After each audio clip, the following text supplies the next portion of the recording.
সকালে দেরি করে ঘুম থেকে উঠেও এই পদ্ধতিতে কাজ করি বলে একা হাতে সব কিছু সামলে নিতে পারি। তাহলে চলো এখান থেকে ভিডিওটা শুরু করছি।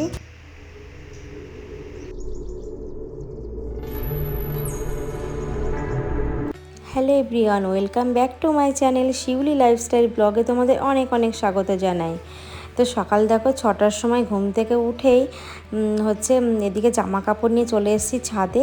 এসে সমস্ত জামা কাপড় মেলে দিচ্ছে। দেখো কত জামা কাপড়, যেহেতু কদিন ধরে বৃষ্টির জন্য কাচাকুচো করতে পারিনি, অনেক জামা কাপড় একদম জমা করা ছিল।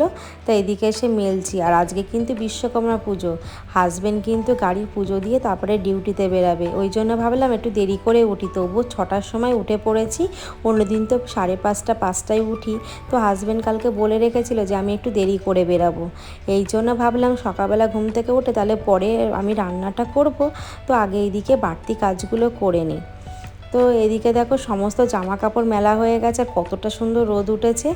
আর এইদিকে আমি নিচেও যাব, ঠাকুরমশাই চলে আসবে, উনি বলে দিয়েছিল 6:30টার মধ্যে আসবে। তো নিচে গিয়ে আমাকে সমস্ত কিছু জোগাড় করে দিতে হবে। আর হাজব্যান্ডে কিন্তু সকালবেলা স্নান করে ওই কিন্তু গাড়ির পুজোটা ওই দেবে। আর এদিকে দেখো ছাদে ঘুড়ি ওড়ানো শুরু হয়ে গেছে একদম সকাল থেকে বলতে পারো। আর কত সুন্দর লাগছে ছাদে, শুধু ঘুড়ি আর ঘুড়ি দেখতে পাচ্ছি, আর কিছুই দেখতে পাচ্ছি না। আর আজকের আকাশটা দেখতেই পাচ্ছ তোমার কত সুন্দর লাগছে। তারপরে এদিকে দেখো ঠাকুরমশাই চলে এসে সমস্ত কিছু জোগাড় করে দিয়েছে। কালকে কিন্তু হাজব্যান্ড সমস্ত কিছু এনেছে, এনে আমার কিন্তু এদিকে ঘরটাও মোছা হয়ে গেছে বন্ধুরা। আমি কিন্তু তাড়াহুড়ো করে, যেহেতু যতই বাইরে পুজো হোক না কেন, ঘরে যেহেতু বাড়িতে পুজো, তো ঘর দোরগুলো ঝাড় না দিয়ে না মুছে হয়, জন্য ঘর ঝাড় দিয়ে আমি ঘরটা মুছে নিয়েছি। আর ঠাকুরমশাই এদিকে চলে এসেছে। তো হাজব্যান্ড স্নান টান করা হয়ে গেছে।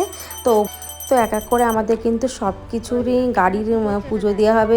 স্কুটি, তারপরে মোটর সাইকেল আছে, আমার মেয়ের সাইকেল আছে, আমার দেওরের ছেলের সাইকেল আছে, আমার একটা সাইকেল আছে। তো এইদিকে কিন্তু ঠাকুরমশাই যেহেতু বাড়ির পাশে এত ভালো, উনি যেই টাইমটা বলে সেই টাইমে উনি আসে। 6:30 বলেছে, সেখানে উনি 6:45 এসছে। আর তার মধ্যে দেখো মানে সকালবেলা এসছে বলে একদিকে ভালো হয়েছে, কারণ হাজব্যান্ড বেরিয়ে যাবে। আর এইদিকে আমি কিন্তু রান্নাটাও করিনি, তো পুজো হয়ে গেলে রান্নাটাও করব। আর হাজব্যান্ড কিন্তু অঞ্জলিও দিয়ে দেবে।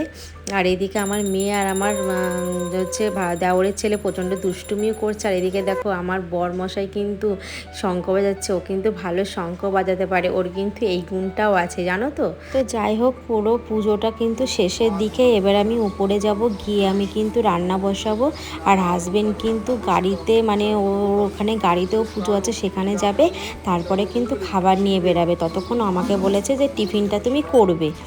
তো এইদিকে দেখো কিন্তু ওর অঞ্জলিটাও দেওয়া হয়ে গেছে, আর আমাদের কিন্তু পুরো পুজো পুরো কমপ্লিট। তারপরে আমি উপরে চলে আসলাম, একটু টিফিন করলাম। এদিকে দেখো ম্যাগি করেছি পুরো চাউমিনের মতো করে। তো এই ম্যাগিটা এইভাবে খেতে খুব ভালোবাসে, আমি মেয়ে তিনজনেরই সকালবেলায় ব্রেকফাস্ট হয়ে যাবে। তো এইভাবে আমি চাউমিনের মতো করেই করি বন্ধুরা। তোমরা যদি এই রেসিপিটা ভালো লাগে তাহলে আমাকে অবশ্যই জানিও, আমি পরে তোমাদের কোনো একটা ভিডিওতে আমি রেসিপিটা দেখিয়ে দেবো। তো এইভাবে খেতে খুবই টেস্টি হয়। আর মেয়েকেও দিয়ে দিয়েছি, মেয়ে কিন্তু খেয়ে নিয়েছে। আর ওকে কিন্তু আন্টি পড়াতেও চলে এসেছে, পাশের ঘরে পড়ছে। তো এইদিকে আমি নিশ্চিন্ত। তারপরে দেখো এদিকে পোনা মাছ আমি সকালবেলা ঘুম থেকে উঠে কিন্তু বরফ যেহেতু হয়ে থাকে, ফ্রিজ থেকে বার করে রেখেছিলাম। আর তারপরে কিন্তু মাছের ঝোল করব গাটি কচু দিয়ে। তো তোমরা জানো আমার হাজব্যান্ড কিন্তু গাটি কচু খেতে খুবই ভালোবাসে। তার সঙ্গে করব আমড়াটা, দেখতে পেলে আমড়া দিয়ে করব মুসুরির ডাল। তো আমার ঘরে যতই তুমি অমৃত হোক না কেন, কোনো ভালো মন্দ রান্না হোক না কেন, আমার হাজব্যান্ডের কিন্তু ডাল ভক্ত।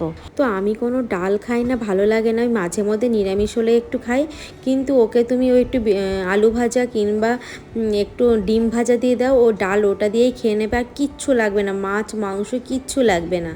তো যাই হোক বন্ধুরা, আমি কিন্তু সকাল থেকে দেখো স্টেপ বাই স্টেপ এইভাবেই কাজ করছি বলে আমার কাজগুলো তাড়াহুড়ো করে হয়ে যাচ্ছে, আমার কোনো অসুবিধাই হচ্ছে না। আর এদিকে কিন্তু আমাকে হাজব্যান্ড ফোন করে বলল যে আমার আসতে দেরি হবে, তুমি কি একটু খাবারটা নিয়ে যাবে? তো আমি বললাম ঠিক আছে, আমি গিয়ে রাস্তায় দাঁড়াবো। আর এদিকে কিন্তু দেখো আমি ডালটাও বার করে নিয়েছি। আর আমার মুসুরির ডালটা কিন্তু আমি ভালো করে একদম পরিষ্কার করে ধুয়ে নিয়েছি। আর আমি আমড়া দিয়ে প্রেসারে সিটি দিয়ে দেবো। তো এইদিকে সিটি দেবো। আর কি বলো তো, প্রেসারে আমি যেহেতু মানে আমার স্টিলের ঘটির মধ্যে করে ভাতের মধ্যে দিই, ওটা আমার খুব ভালো হয়। তো এই জন্য যেহেতু আমি ডালটা ভাবছি আমড়াটা ভালো করে পেস্ট হবে, এই জন্য আমি প্রেশারে দিচ্ছি। আর বন্ধুরা কিন্তু এই ফাঁকে কিন্তু আমার ভাতটা হয়ে গেছে জানো তো। তো যেহেতু তাড়াহুড়ো করে করছি, আর হাজব্যান্ড বলেছে আমাকে রাস্তায় গিয়ে দাঁড়াতে, তো আমাদের বাড়ির থেকে রাস্তায় যেতে মাত্র 10 মিনিট থেকে 15 মিনিট লাগে, যেহেতু আমার সাইকেল আছে তো আমি চলে যেতে পারবো। আর এদিকে দেখো সকালের প্রসাদটা আমি আন্টিকে দিয়ে দিচ্ছি, ও পড়ার আন্টিকে। আর কি বলো তো, বাকি প্রসাদ সবাইকেই দেবো, সেটা আমি পুজো দিয়ে তারপরে দেবো, যেহেতু ঘরের পুজো আছে সেখানেও প্রসাদ হবে, তো সেই প্রসাদ দিয়েই দেবো। আর এদিকে কিন্তু আমি দুবেলার মতো মাছ করছি বন্ধুরা, তো আমার ওবেলাও আর রান্না করতে হবে না, তাও আমাদের জন্য তরকারি বেশিই থাকবে। তো এদিকে দেখো আমার মাছের ঝোলটা হয়ে গেছে। বন্ধুরা আমার ভিডিওটা তোমাদের কেমন লাগছে অবশ্যই জানিও, আর প্লিজ আমার ভিডিওটা প্রথম থেকে শেষ পর্যন্ত দেখো। আমি কিন্তু তোমাদের প্রত্যেকের ভিডিওগুলো লাইক কমেন্ট করি, প্লাস ফুল ওয়াচ করি, তো তোমাদের সাপোর্ট ছাড়া তো আমি এগোতেই পারবো না। যারা নতুন বন্ধু আমার চ্যানেলটিকে সাবস্ক্রাইব করুনি, প্লিজ আমার চ্যানেলটিকে সাবস্ক্রাইব করে আমার পাশে থেকো। এদিকে আমার খাবার দেখো হয়ে গেলে এবার হাজব্যান্ডের জন্য এখন খাবার রেডি করব, করে দেখো আমি চলেও এসেছি। এসে আমি কিন্তু দাঁড়িয়ে আছি, এখানে বসে আছি। আর হাজব্যান্ড কিন্তু আসতে আমাকে ফোন করেছিল, যেহেতু আমাদের এয়ারপোর্টের পাশে প্রচণ্ড সিগন্যাল পড়ে, এই জন্য আমি বসে আছি বন্ধুরা। আর কি বলো তো, যে আমি সকালবেলা দেরি করে ঘুম থেকে উঠেও এইভাবে কাজ করেছি বলে টাইম মতো হাজব্যান্ডকেও খেতে দিতে পেরেছে, আর আমার কিন্তু সমস্ত কাজও হয়ে গেছে, তোমরা তো দেখতেই পারলে। তো আমাদের হাউস ওয়াইফদের কিন্তু এইভাবেই কিন্তু সব কিছু এরকম স্টেপ বাই স্টেপ কাজ করলে কিন্তু সব কিছুই ভালো হয়। তো তারপরে কিন্তু হাজব্যান্ড খাবার নিয়ে চলে গেছে, আর আমিও কিন্তু বাড়িতে চলে এসেছি বন্ধুরা। তোমরা জানোই তো এখন ভাদ্র মাসে প্রচণ্ড গরম পড়ছে আর ভীষণ রোদ দিচ্ছে, তো আসার পরে না আমার শরীরটা প্রচণ্ড খারাপ লাগছিলো। আমি জাস্ট সাইকেলটা রেখেই জামাটা চেঞ্জ করে চলে এসেছি রান্নাঘরে। এসে দেখো এখানে একটু জল খেয়ে নিয়েছি ফ্রিজে, আর খুব মাথা ঘোরাচ্ছিল। আর আমার জন্য তো প্রেশার লো, এই জন্য সকাল থেকে কিছু খাইনি বলে শরীরটা প্রচণ্ড খারাপ লাগছিল বন্ধুরা। তো যাই হোক একটু রেস্ট নিয়ে তারপরে দেখো বসে না থেকে আমি বাকি কাজগুলো করে নিচ্ছি। তো এইদিকে আমার বাসন ছিল বেসিনে অনেকটাই বাসন, এই জন্য ভাবলাম বাসনগুলো মেজে একদম মানে বেসিনটা ফাঁকা করে ফেলি, না হলে আর কোনো কাজই করতে পারছি না। আর আমার কিন্তু অনেক দিন ধরে প্রেশার লো বন্ধুরা। তো তারপরে কিন্তু আমি একটু ম্যাগিটাও খেয়ে একটু জল খেলাম, তো শরীরটা আমার একটু এখন ভালো লাগছে। আর কি বলো তো, আমার একটু মাইগ্রেনের সমস্যা আছে, আমি রোদ্দুরে একদমই যেতে পারি না, তো প্রচণ্ড শরীর খারাপ লাগছিলো। তারপরে দেখো দুটো ভেন্ডিও কেটেছি, এটা কিন্তু ডালের সঙ্গে ভাজা করব, তো এই জন্য বেশি করে করলাম যাতে রাতেও হয়ে যায়। তো ভেন্ডিটা এদিকে হতে থাকুক, আমি ঢেকে রাখি। তারপরে কিন্তু আমার ঘরটা মোছা হয়ে গেছে সকালবেলা, তোমরা দেখতেই পেয়েছো। আর আমি কিন্তু স্নান করে সোজা ঠাকুর ঘরে চলে এসেছি। এসে দেখো ঠাকুর ঘরে পুরো পুজো দিয়ে নিচ্ছি, আর আমার গোপুসোনাকে পুরো স্নান সব কিছু কমপ্লিট হয়ে গেছে। আর আমার গোপুসোনাকে কত সুন্দর লাগছে দেখো। পুজো হয়ে যাওয়ার পর কিন্তু সবাইকে এবার প্রসাদ দেবো, তাহলে আমার পুজোটা কমপ্লিট। দেখো আমি এখন প্রসাদগুলো সমস্ত কিছু কমপ্লিট করছি, আর আমার মেয়ে ভিডিও করে দিচ্ছে দেখো, আর ভয়েস দিচ্ছে।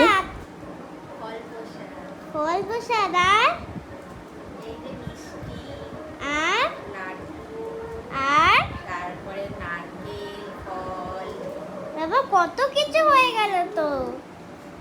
তো বন্ধুরা আমি যখন ভিডিও করছি বলছে মামা আমি ভয়েস দেবো, তো আমার মেয়ের ভয়েসটা কেমন লাগলো তোমরা জানিও। আর এদিকে কিন্তু সবাইকে প্রসাদ দেবো বলে দেখো প্লেটেও সুন্দরভাবে সাজিয়ে নিয়েছে, আর মেয়ে কিন্তু সব ঘরে ঘরে গিয়ে দিয়ে আসবে, কারণ ওকে একটু একটু করে শেখানোর চেষ্টা করছি বন্ধুরা।